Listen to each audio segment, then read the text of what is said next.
and welcome to another episode of Schiffbauer Over Rocks. We got a little throwback here. We have Lauren Mudrock, branding photographer and educator, here today. This is actually your second time on. Yeah. It's kind of hard to believe. You were, I think, the first guest ever. Yeah. And I rewatched and listened to that first episode, and it's kind of crazy how far I've come along and you've come along just from your experience since then. Plus, with me, I was just cringing at myself asking questions. I should not have been behind the mic yet. My answers are so cringy. I have been cringing all day since listening to it again. I think this being cringed a little bit, it's like a sign of growth, though. It's like, yeah, I used to be like that. Yeah, that's fair. I'll take that perspective. I will say I don't disagree with the stuff that I said, but I definitely don't agree with it anymore. I have such a different perspective. I have such a different perspective these days on all of it. One thing that I definitely had a change of mindset with since then was we talked about sometimes meeting the client where they're at. I agree to that to an extent, but sometimes or at least for me, I'm at a point in my business, you got to meet a client where they're at currently rather than kind of meeting them down.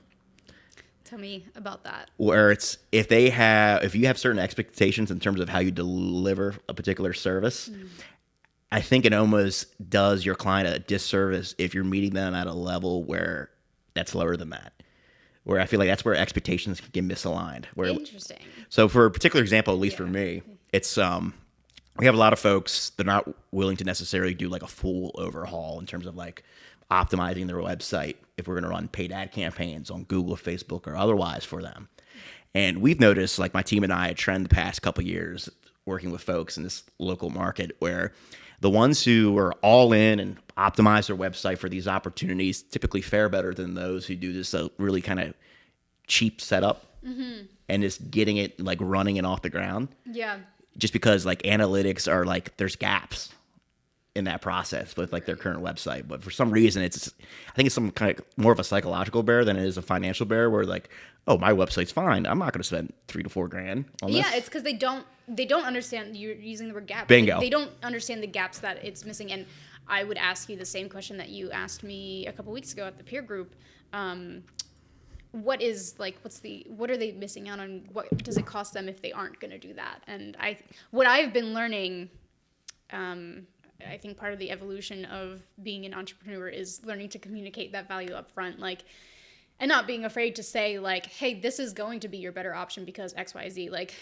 On kind of the flip side of what you were just saying, you don't want to do less for them. You want to do more. I will absolutely dissuade a client from going with a higher, more involved brand photography package if they don't know really what their brand is. That's important too. Yeah, I know I need to get started and I need to take some kind of step to keep my momentum going, which I always encourage. That's when I'm go with the lowest level mini branding package. We're just gonna mess around and have fun, and go from there. But once you start getting into the higher packages, you really have to have a clear understanding of your brand. Otherwise, you're wasting so much money that way. So I love that perspective of if you don't show up to your fullest, you're gonna regret it. It's going to hurt your business in XYZ ways if you don't do this.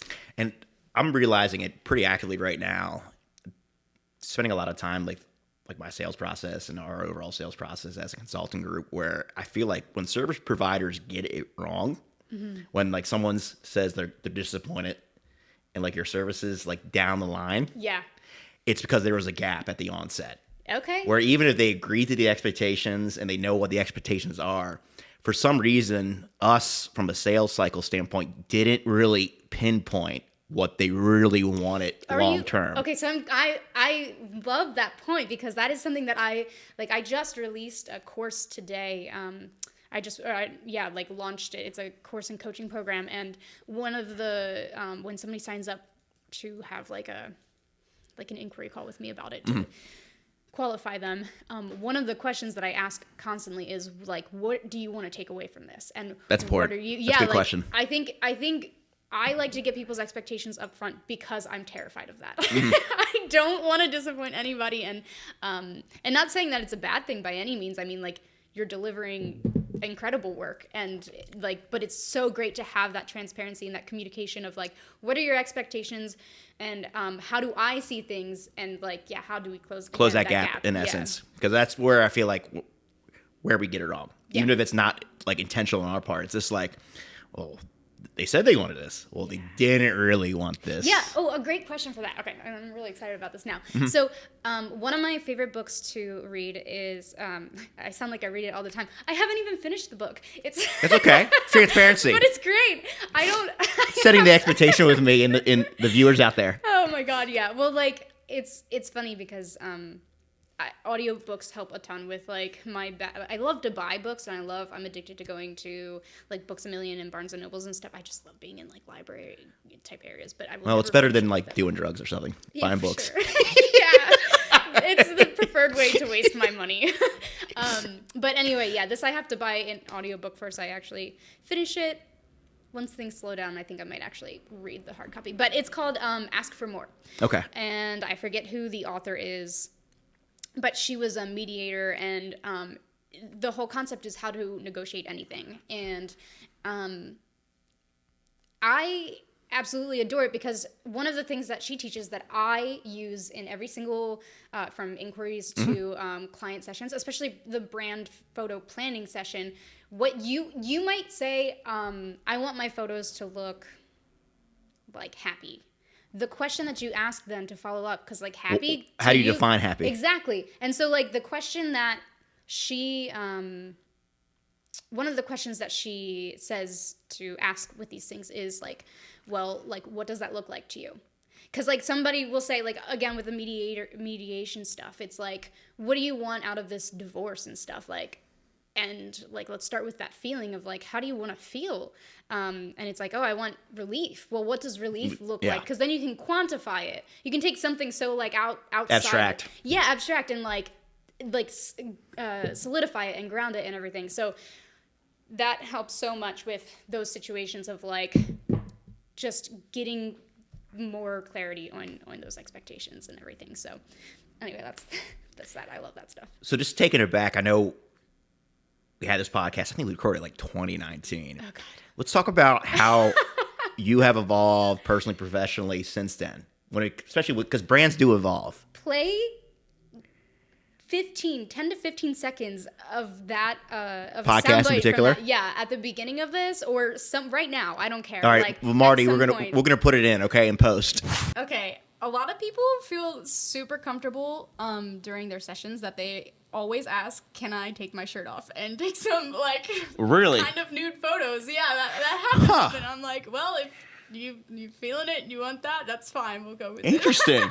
Okay. Yeah. And you will see the biggest jump of personality just between like what I was just talking about then and like what I was talking about before. It's so funny to I have evolved in every single way because I didn't know shit about business then, and like it's clear comparatively. Yes. Give yourself a little credit. Thank you. It's a little credit. But like I was figuring a lot out, and you do have to go through that. You have to wade through the shit and have those times to figure it out. But it's clear that I know a lot more about running a business, selling, and offering quality services and value to people these days. Whereas before it was very much like, you have to be in business for you, because at that time I was really like justifying a lot for myself and like. I feel we all do as entrepreneurs though. I think someone's lying to themselves. They don't. We all get into it for certain selfish reasons, and that's okay to an extent, but to actually grow something, at least this is my personal philosophy, you have to give more than you receive. Absolutely. And that was something, it's when we're talking about evolution of all this stuff, it was so hard for me to see what value I had to offer to people, which is why it was like, well, I don't know. And it was really, really difficult for me to like sell anything and make money in my business because like I genuinely couldn't see like how what I was doing was any the value impact to people. Yeah, even though like it was, now it's so clear to me. Now I know how to like, I don't know. I feel like I feel like I've been asking, again, getting to the woo-woo side of things, I feel like I've just been like asking life and the universe and everything for like a bigger purpose all these years and something that I can give back on, and it just never really clicked. But, in the past year or two with the way I'm doing branding things and educating people, and it feels like I finally have something to really offer. And so back then it was just like, yeah, I'm doing this because these are the kinds of people that I want to work with, and these are the people who are, and this is gonna pay the bills. It's straight. Yeah, kind of thing. And like that was not motivating to me. So like it took a while to like figure all that out, and environment changed had a big impact on all of that too. But yeah, I'd say that is the biggest thing. And then of course, like, as from a branding perspective, like, you clarify as you go through things. So like, yeah, of course I wasn't going to know as much then as I do now. And like, that's the goal for everybody. But letting yourself grow and evolve and change is so necessary. I think I just lost my train of thought there. That's okay. We'll bring it back in. With that being said, as your brand has evolved, what kind of advice would you give to those who are growing their own businesses and their own personal brands? Like, what should they look out for, or at least keep in mind as, like, well, my business, all of a sudden it was just me as a solopreneur, but now I have 3 employees. What kind of like factors should they look out for? In growing their brand and stuff correct, like that? Or at least like being mindful of it, like how their brand might proceed as they're growing in other areas. Yeah, that's a great question. So I think that the most important thing that anybody can do to give their brand room to breathe is focusing on the core emotion and your kind of like brand's promise. So like when people work with me, I want them to feel driven. Like when they interact with any of my content, when they sign up with me, like every single touch point, like I want them to feel driven. And that is stuff I'm still clarifying. That's stuff I'm still I think that's okay too, not to like interject, but I'm going to interject. Yeah. A brand is almost like a living organism from the standpoint where it's constantly evolving as like an animal would or a person would. And it should, because you have to, it's like, again, like to that analogy, like you have to survive. Like you are in business, and the point of all of this is like you want it to thrive. Like, I mean, like you look at like how we were talking about fast food a little bit earlier. You look at how things have to evolve. Like they have to offer healthier options now, and like it doesn't change the brand. It doesn't change like based on their market emotions. conditions with their audience. Yeah, it just changes what their offerings are, and they just add to it. And so like when you tie everything into a core emotion, that will never change, but everything else around it can change as long as it's promoting. Like your messaging can change, your marketing can change, all of these things can change as long as it's like coming back to that. And like one of the things that I see my clients struggle with all the time is like, I have too many ideas and I don't know how these all fit together under my name or under my one company brand name, whatever. And that's another thing is like going back to the one emotion of like, you will feel like just find ways to come up with this kind of brand architecture that is going to loop those together in that, like have a main focus and have other pieces supporting it. But yeah, everything just comes down to like the feeling, because especially as you're like growing your employee base and everything coming from like just you to 2, 3, 4 people or way more, like if you have guidelines in place, starting with that core emotion, like it's like everything has to tie around into this. Then you can make any offer that you want. I'm rambling and saying the same things.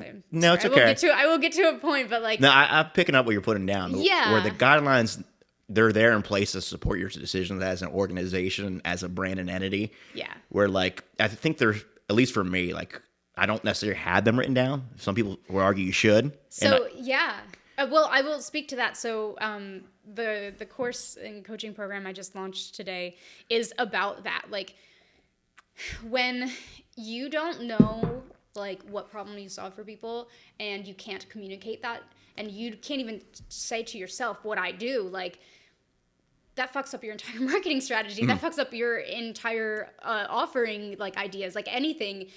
So like that's kind of off tangent to the point of not having that stuff written down, having brand boundaries and like a brand guideline that you can just pass, not even like a handbook, not like a company handbook. It shouldn't be a handbook in my opinion. Yeah, it should just be like hey, here's what we stand for. Here's like what our tone of voice is. Here's all of this stuff. And that stuff's so important. It is, because then you can, I'm going to be like, yeah, it's so important.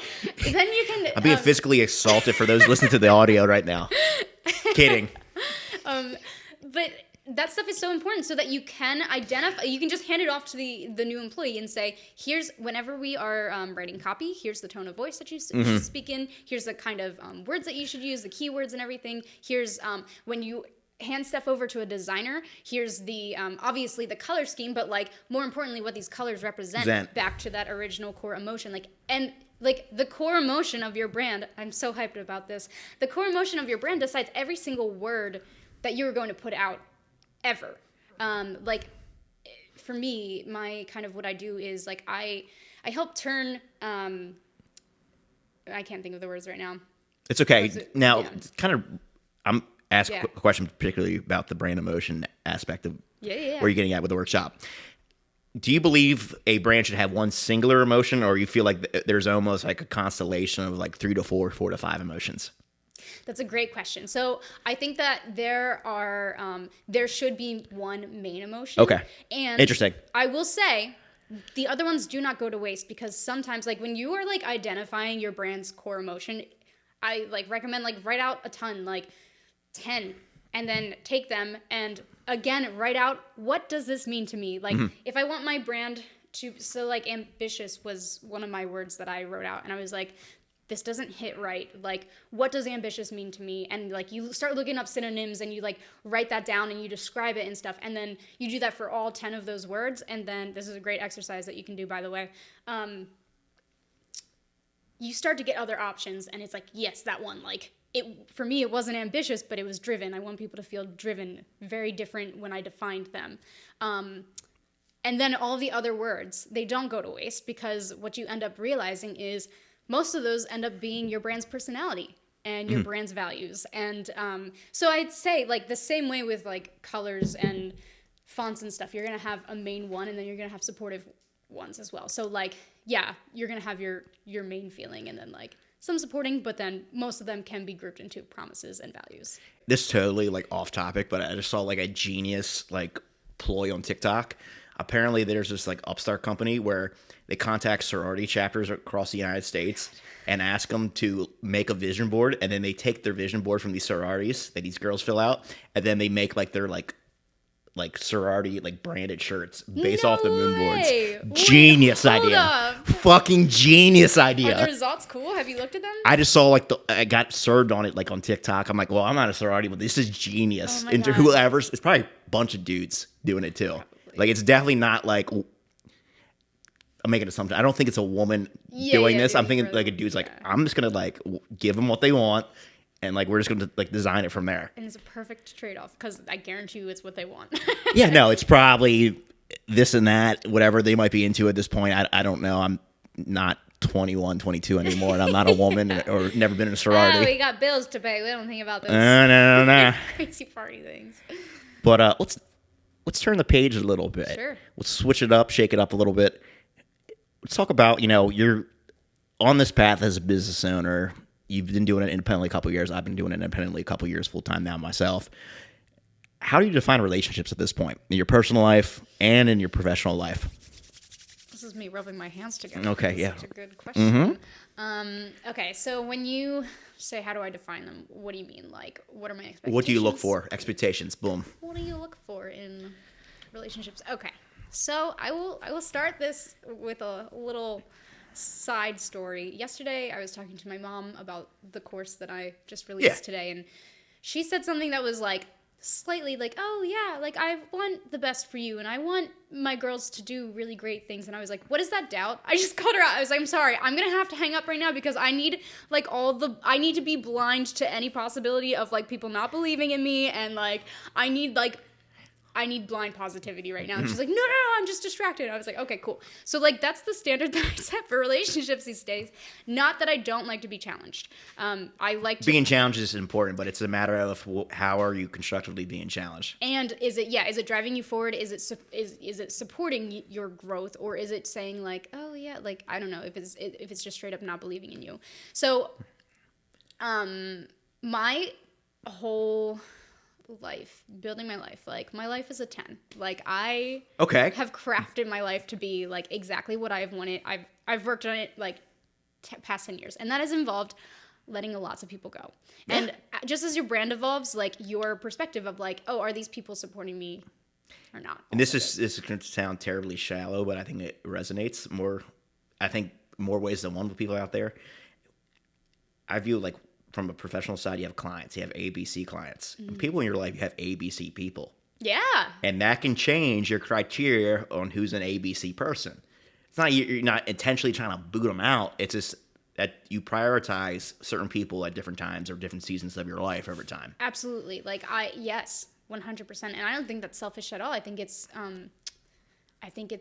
intentional. Like, and they should be doing the same thing. And like, yeah, no, in their own right. Doing that. Yeah. In their own right. If their goals are they have a long-term girlfriend and they're comfortable with their 9-to-5 job, mm-hmm. and they want that kind of like incubator. Yeah. And like the risky entrepreneur friend from middle school, high school is a little too much to handle.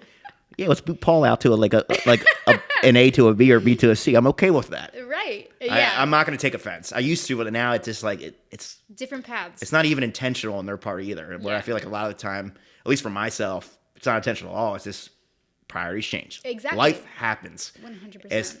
That's the old cliche you hear about, like, older folks passing down. Where like, oh yeah, don't keep up with my friends anymore because life happens. Life happens. People have kids. People move. People do things for particular reasons. Everything. Yeah.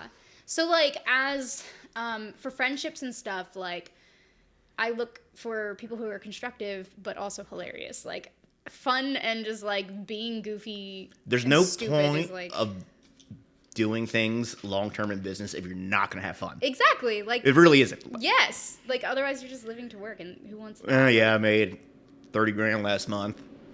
Do you like what you're doing? No. Yeah, precisely. Like, that would be killer commissions, bro. What are you gonna do with well, I talk to people like that, and it's just like they're like stale in other areas of their life. And they can't see it, and that's weird to me. They do and they don't. All right, where you can just tell, like, just like by their actions, like they're discontent. Yeah.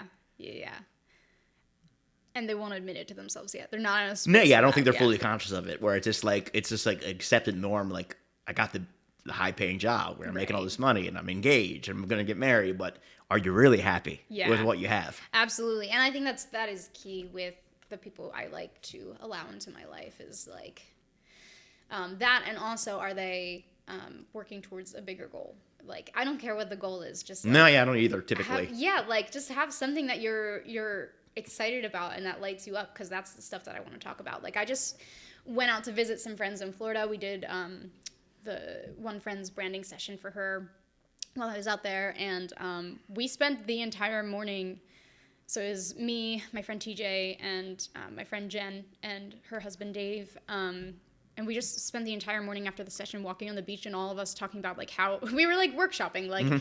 how are we gonna bring, like, here's what I want, here's how, like, we can make that happen. And, like, that's what I, like, as you grow as an entrepreneur, I think, like, you start to, like, demand those kinds of, like, conversations constantly, and, like, not even demand, but you crave them. And I think craving is a better word, at least for me. Yeah, I agree, because I certainly don't demand them, but I do We're notice, talking like, about business at the happy hour holding out, or else get the fuck out. So, like, it's not business. It's just like I don't want to hear about Fortnite or fantasy football.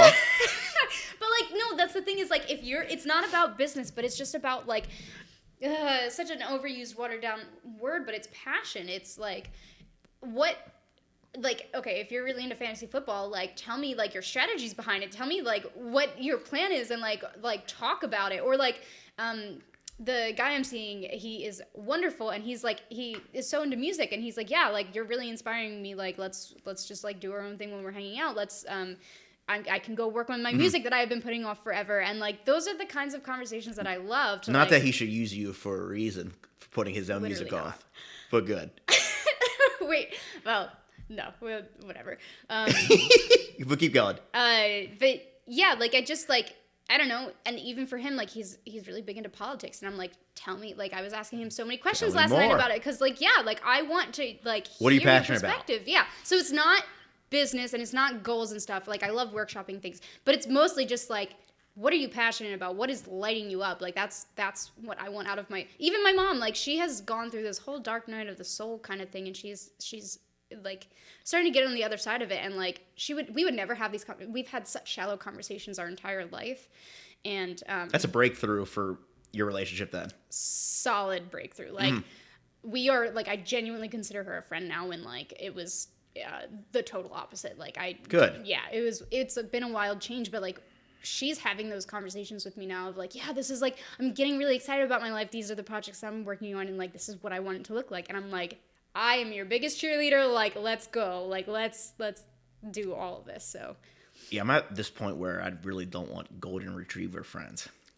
That's funny. Tell me. So a golden retriever friend is essentially, they mean well, they're really lovable, but they just kind of like sit like by your lap. And I say this, like, if you're at a bar, it's almost a peanut gallery. Like, you feel like you almost have to entertain them.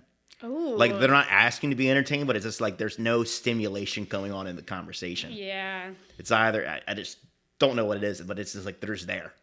Yeah, that's fascinating. I feel like there's also just like a level of comfort. Like, people open up to people they feel comfortable around. Yeah, no, and like, they do that, but it's like, there's certain friends where, like, are people. Also, I'm not saying you're not comfortable to be around, like, but I just like that's what my thoughts go to is like, yeah, like I'm thinking of the ways like when I'm that person, and it's like, I wonder if it's like that. But anyway, keep going. Yeah, just golden retriever friends. It's just we all have to have a passion, or I think we got to be more than just being there in certain like retrospects. Definitely. Don't just do something just to do it and say, oh, I did this. Have fun. Interact with people. Yeah. Talk to a stranger. Oh my gosh, that's the most.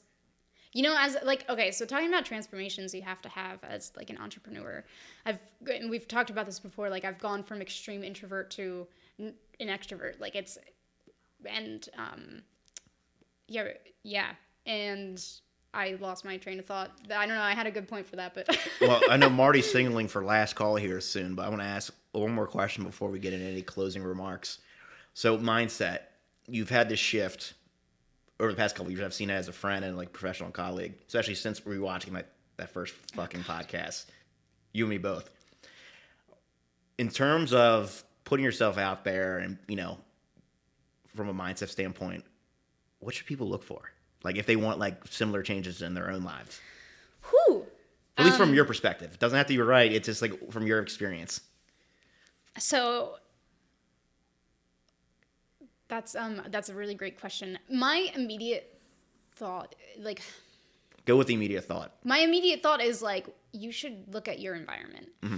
So my business growth has been so slow over the years because I've been slowed down by my environment, and I was in like this vicious cycle of I can't get myself off the ground because I'm surrounded by such negative people. Yeah. And because of that, like I can't like, so it was my parents. I couldn't move out because I didn't have the means to, and I couldn't build up the confidence, and I didn't have the environment. Like I would literally try to be working, and they would be yelling at me for not like talking to them or not like cleaning the house and like all of these things. And I was just like, how am I supposed to ever like break the cycle? And like I had to throw myself into like I had to burn my life down so many times to just get where I am today, and I'm still like rebuilding after these past couple of years and how much of a nightmare they have been. But I think it's a constant process of destroying and rebuilding. For sure. Yeah. Getting on some weird Hindu spiritual kick. You have been? Oh, no. Or I'm just you like saying we using are? That's just that whole like analogy about like death and rebirth. Oh my God. It so is though. But once I changed my environment,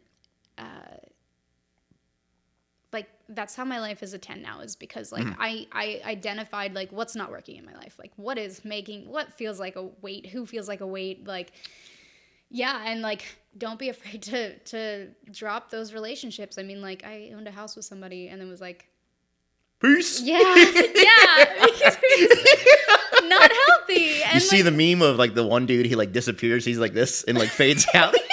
Yeah, that was Lauren. I mean, like it doesn't like again, like it doesn't matter what the circumstances are. Like you can get out of anything, and you should. So like for me, it was environment. And now I'm in a place with friends. I've been wanting to work towards that for years and years and years, and now that I'm there, like everything it's like you're trying to run forward with like these weights on your ankles, and it's like, well, instead of trying to like get like stronger and like work harder and everything, like it's just like turn around and take them off, and you'll go so much faster naturally. And that's so environment and just removing the shit. Recently I fired a client who was a pain, really nice guy personally. It's just the working engagement didn't work out, and I talked to my father about it, and he had a great analogy that I'm further adapting in my life, where he had a bar for 23 years, and he's like, if somebody was like obnoxiously drunk or harassing people, he would literally look at them and be like, get the fuck out. Really? Yeah, get the fuck out. Man, that's bold. And it's just like channeling that in my life. If someone is just like a cancer or something is just like that problematic, get the fuck out. Yeah. As simple as that. Doesn't even have to say that to like the person or genital. You just got to get it the fuck out. Exactly. That way you can move along and have a more peaceful and like fun, constructive environment. And like I agree with that, because like you have to look at the opportunity gain rather than the opportunity lost. Yeah. Synergy. Because so like at this point in my career, I have gotten to have shoots in the Bahamas. I've gotten to shoot in Kenya. That's still just out in, yeah, it feels so when she's normal. Not like these pants are from Kenya. Really? Yeah. I've gotten to go to San Francisco. I'm going to the National Forest down in Idaho this year. That's awesome. Like I just went to Florida for a shoot. Like none of that would have happened if I didn't cut the fat out of my life. That's great soundbite. Yeah. That's like a top shelf recommendation. Oh, there you have it. Recommendation, huh? Well, Lauren, any final remarks? It's been a pleasure today. Yeah. I'm gonna do a plug or two for you. All right. Yeah. I don't know if I have any final thoughts. Yeah. We'll just leave. I mean, like you were like, that's the sound bite. So I'm like, okay, I don't know. It's pretty good. I'll say that was a nice like last like kind of like remark to like cut the fat. I'll quit while I'm ahead. Okay. I like it. You're modest. With that being said, Lauren, thank you for coming on. Thank you for those out there looking for any kind of branding tips or educational resources, check out lmudrockphoto.com. Nailed it. Boom. Perfect. Thank you for another episode. It's been a lot of fun, and catch you on the flip side.